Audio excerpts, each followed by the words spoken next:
Prabowo sendiri tidak mampu mengurus kader-kadernya. Kok Prabowo diam?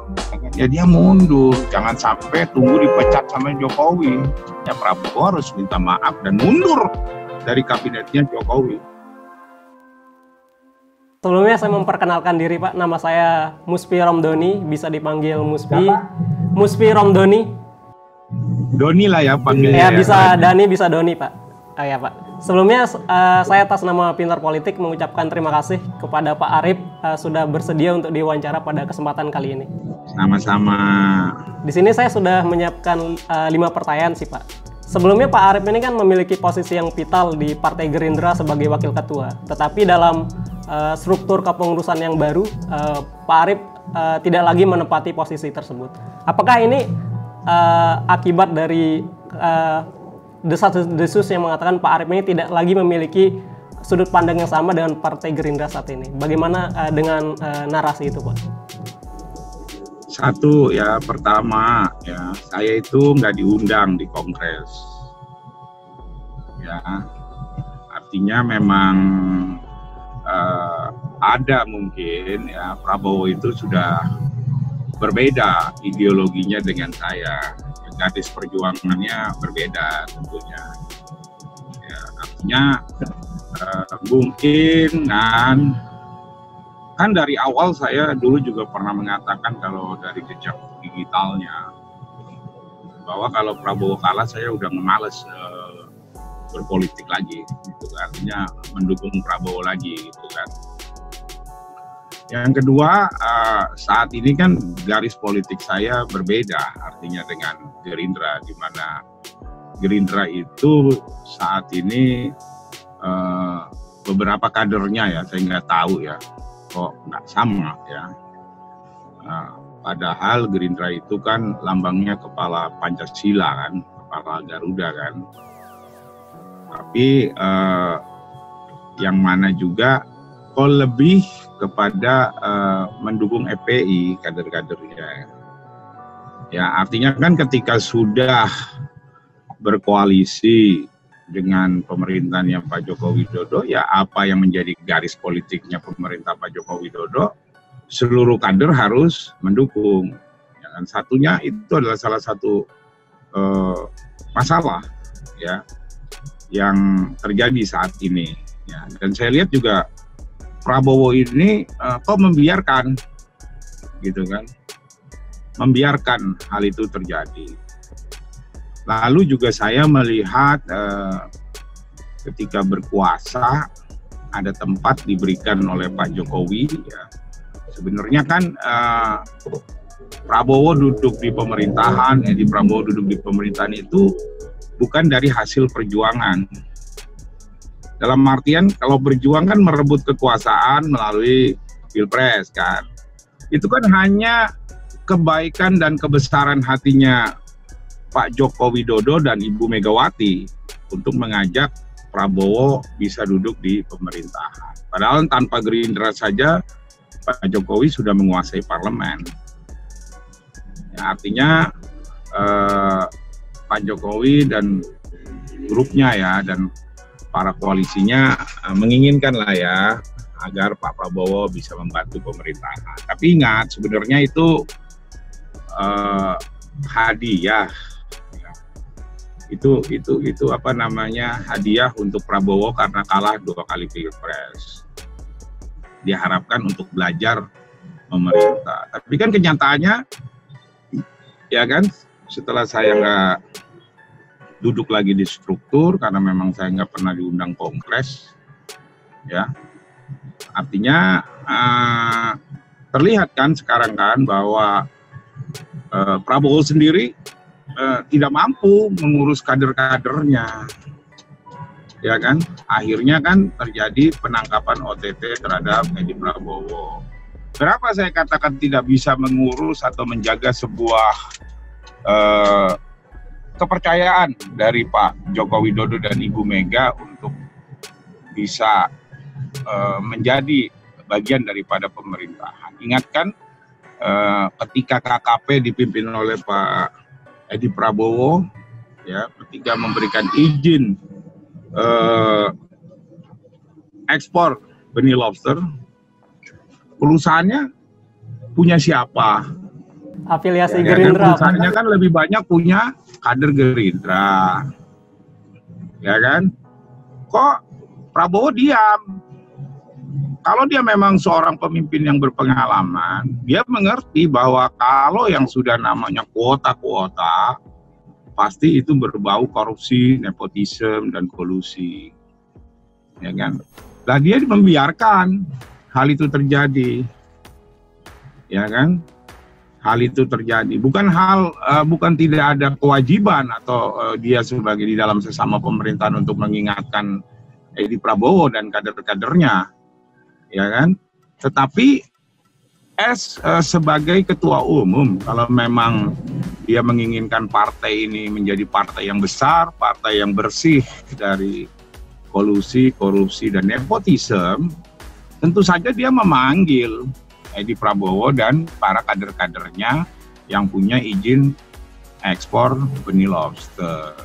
Kok ini aji mumpung gitu loh, ya kan? Nah, ini kan sangat kontradiksi dengan apa yang selama ini dia kampanyekan agar ya kan uang negara tidak bocor, ya kan, tidak ada korupsi gitu. Jadi ya sudah berbeda aja ya pandangan politik saya dengan dia, ya artinya ya sudahlah, saya sudah mengerti tentang gaya kepemimpinan seorang Prabowo, ya, yang terlihat ketika duduk di kekuasaan. Nah, apalagi kalau dia jadi presiden gitu loh, Doni, bahaya. Sepengetahuan Pak Arief, apakah yang memberikan penawaran pertama itu Pak Jokowi atau memang Pak Prabowo yang meminta masuk koalisi, Pak? Ya, ditawarkan kan koalisi bersama, ya kan? Ya kan, kesana ke depannya saya nggak tahu apakah Prabowo yang meminta sebagai Menteri Pertahanan atau memang diberikan oleh Pak Jokowi, ya kan? Saya nggak tahu itu, tapi itu nggak penting. Yang penting adalah Prabowo bisa duduk sebagai menteri, Edi Prabowo sebagai menteri yang sekarang sudah di KPK, ya artinya bukan dari hasil berjuang kok, ya kan? Tapi kalau saya lihat ya, bukan karena saya nggak duduk di struktur. Wong saya kongres aja nggak diundang, gimana mau duduk kan? Ya nggak? Ya kan? Kongres saja saya udah nggak diundang gitu loh. Ya kan? Seperti misalnya pernyataan saya dulu tentang bahwa yang main ini PKI itu adalah kadrun. Nah, itu tidak melihat juga mereka. Wah, mau dipanggil ke Mahkamah Partai, mana pernah saya mau. Ya kan?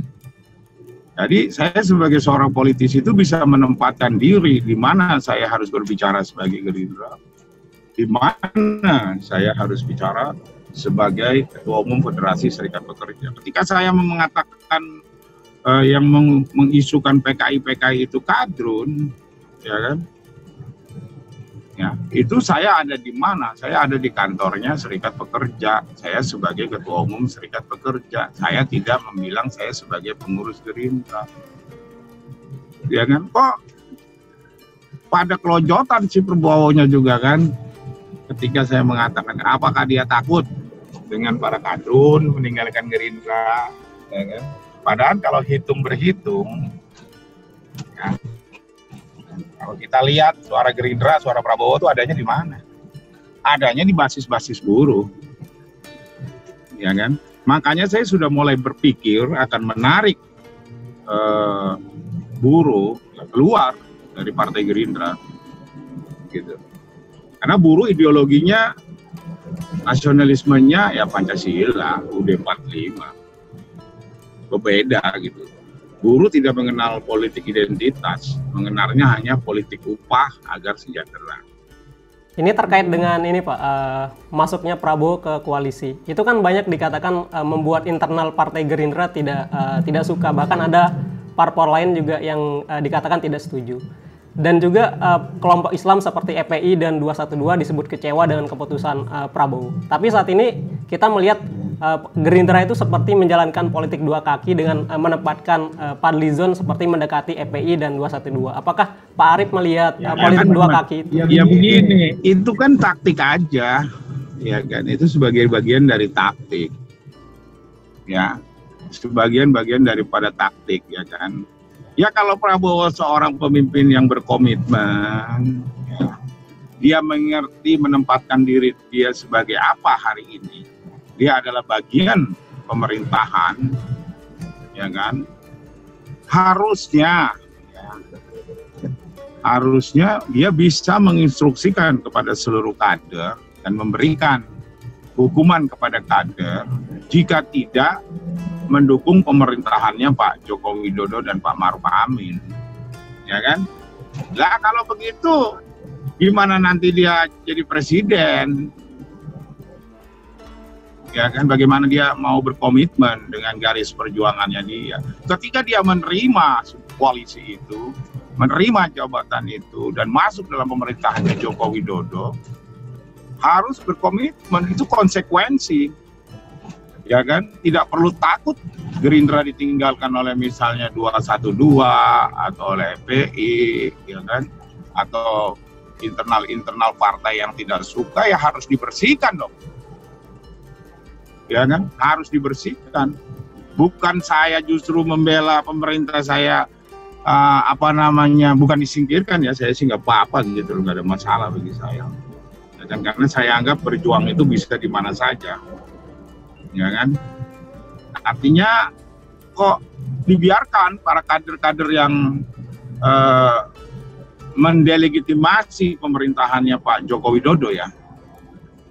Bagaimana? Kalau dia kan DPR, nggak bisa, gitu loh, nggak bisa, nggak ada dalam Indonesia itu oposisi. DPR ketika DPR-nya menyatu partainya dengan pemerintahan, ya berkomitmen terus mendukung pemerintahan, bukan malah mendelegitimasi pemerintahannya Pak Joko Widodo dan Pak Maruf Amin. Lah di mana tanggung jawab Prabowo sebagai leadersnya Gerindra, sebagai ketua umum Gerindra?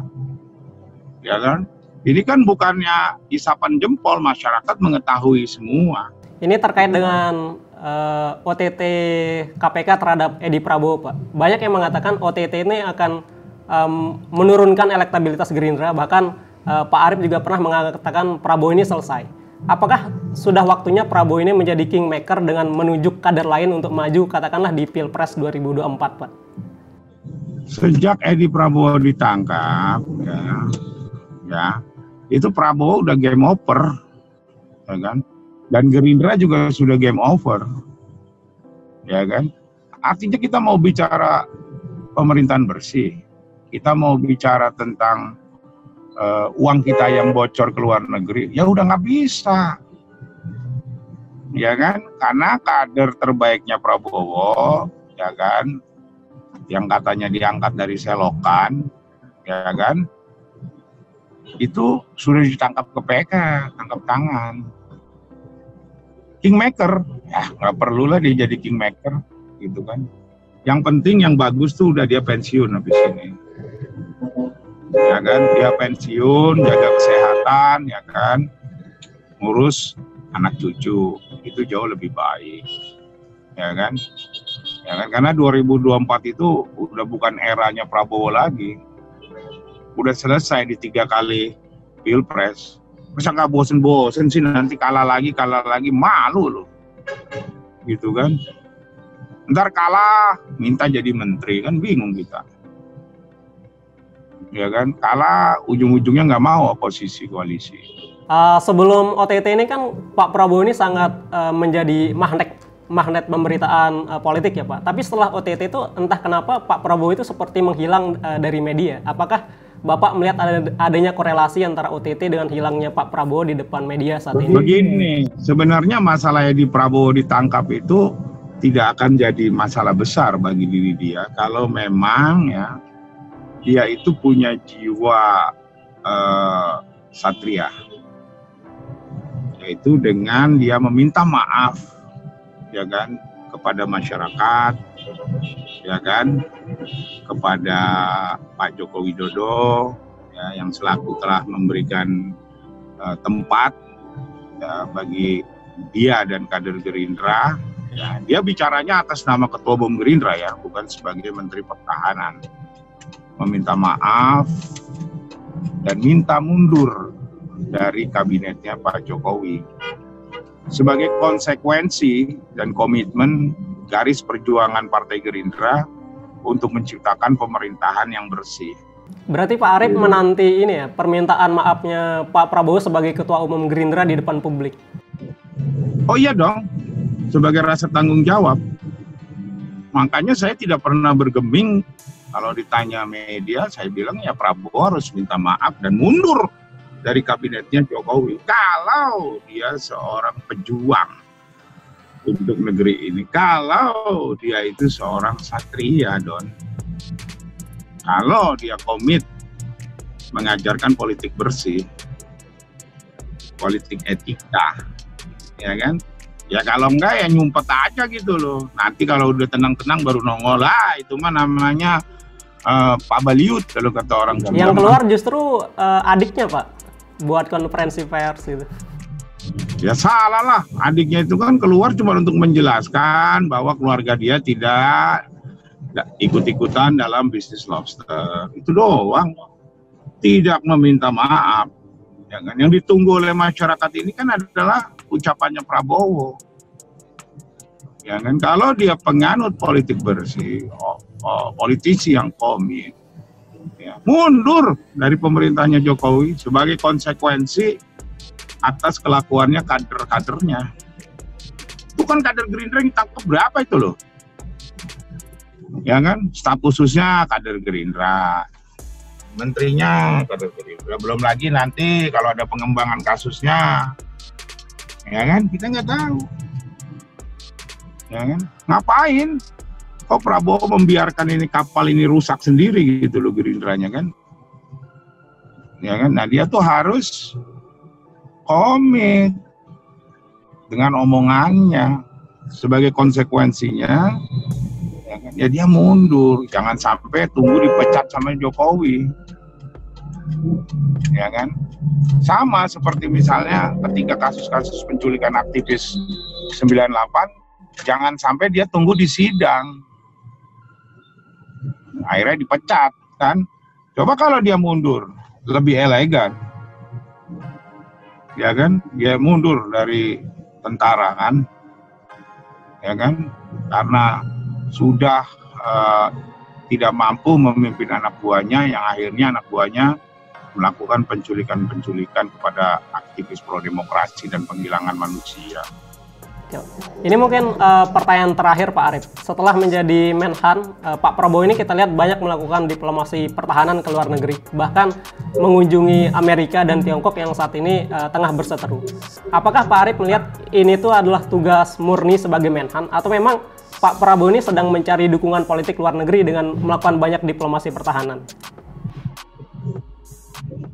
Ya semua Menhan kan kerjanya begitu dari dulu, Rian Mijat, ya kan, Purnomo kan, memang kerjanya kan ada namanya perkumpulan Kementerian Pertahanan Dunia kan atau Asia kan, untuk bertukar informasi kan, ya kan, jadi bukan hal yang signifikan kalau dia punya tujuan untuk kampanye di luar negeri, ya monggo aja, memang masih laku dia jadi presiden, gitu kan. Tapi kalau saya melihat itu sebagai rutinitas saja, rutinitas seorang Menhan ya. Pak Rian Mijat juga ke Amerika, Pak Rian Mijat ke Rusia, Pak Rian Mijat ke Cina, kemana-mana, ya kan mau belanja alutsista. Berarti ini lebih ke ini ya Pak ya, framing pemberitaan aja untuk memberikan kesan Pak Prabowo ini memiliki kinerja yang bagus dengan adanya banyak pemberitaan diplomasi itu. Karena kalau kita bandingkan sosmed, enggak, sekarang kinerja yang namanya kinerja sebuah pejabat negara atau pemerintah itu bisa dirasakan oleh rakyatnya. Ya. Sekarang pertanyaannya, apa yang dirasain dari Menhan Prabowo selama Prabowo jadi Menhan untuk rakyat? Apa? Orang beli alutsista aja belum kan? Karena ada COVID kan? Apa yang dirasain? Itu kan rakyat nggak bodoh, rakyat mengerti. Justru yang dirasakan oleh rakyat itu sekarang adalah menteri-menteri, ya kan, yang bersentuhan langsung dengan masyarakat. Misalnya Kementerian Desa, Kementerian Sosial, yang sayangnya akhirnya Menteri Sosialnya ditangkap KPK, gitu kan. Terus Komite Penanggulangan COVID sama Penyelamatan Ekonomi Nasional, Menteri Koperasi, Menteri Kesehatan, Menteri Dalam Negeri itu lebih bersentuhan dengan masyarakat.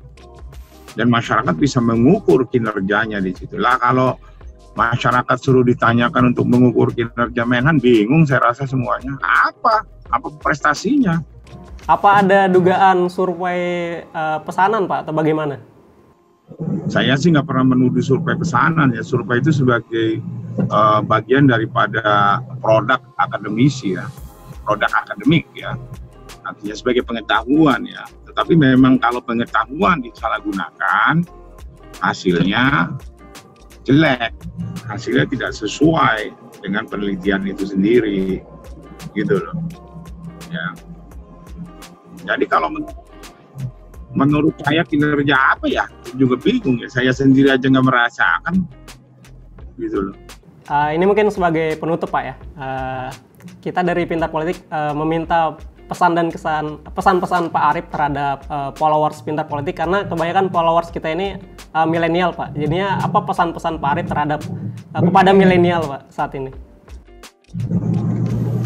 Kepada kaum milenial ya, jangan antipati dengan politik. Ya, apapun politik harus kita bangun untuk negeri kita. Ya. Jalannya sebuah perekonomian ataupun kehidupan sosial di sebuah negara ini kan ditentukan oleh politiknya. Ya, artinya saya mengajak kaum milenial untuk lebih aware dengan masalah politik di Indonesia, terutama bagaimana kita membangun politik yang bersih, politik non-identitas, politik persatuan. Ya, ini penting karena apapun kaum milenial, anak-anak muda milenial ini ya pasti nanti saatnya kan akan masuk ke dalam sebuah dunia nyata, ya kan, dunia nyata misalnya dunia kerja atau dunia pemerintahan atau dunia bisnis. Itu semuanya sangat berpengaruh dengan politik negeri ini, politik, keputusan politik yang akan diambil oleh para politisi. Karena itu jangan pernah bosan ya dengan yang namanya politik ya. Ya, jangan pernah bosan karena politik itu menentukan jalannya negara kita mau dibawa kemana, yang kemudian juga berpengaruh kepada kehidupan masyarakatnya mau dibawa kemana. Ya. Tapi kalau teman-teman milenial mau berpolitik, pesan saya selalulah komit dengan ucapannya, selalulah menganut politik bersih, politik non-identitas, politik persatuan, politik yang dibangun dengan dasar-dasar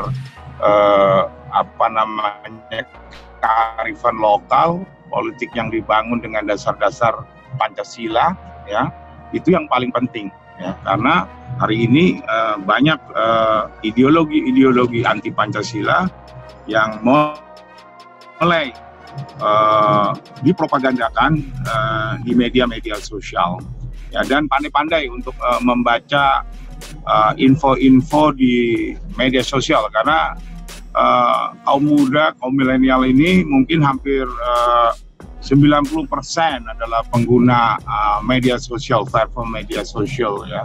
Karena media sosial itu sangat efektif untuk bisa mempengaruhi kawan-kawan kaum muda milenial ya, oleh postingan-postingan yang berbau radikal ataupun mengumbar kebencian kepada sebuah kelompok atau orang. Jadi harus pandai-pandai untuk melihat atau mengikut masuk dalam media sosial karena banyak yang di-framing di media sosial untuk bisa mempengaruhi para pengguna platform media sosial. Karena begini, hasil penelitian kan 6 jam sehari itu masyarakat Indonesia itu menggunakan media sosial, dan ini sangat bisa untuk mempengaruhi pemikiran-pemikiran daripada kawan-kawan kaum muda milenial. Saya harap ke depan kawan-kawan muda milenial ini sukalah melihat politik, tapi politik yang tanpa baper, politik dengan kegembiraan gitu loh. Dan jangan lupa, jangan salah pilih pemimpin. Sekali lagi saya atas nama Pintar Politik mengucapkan terima kasih Pak kepada Pak Arif sudah meluangkan waktunya pada wawancara kali ini. Terima kasih Pak.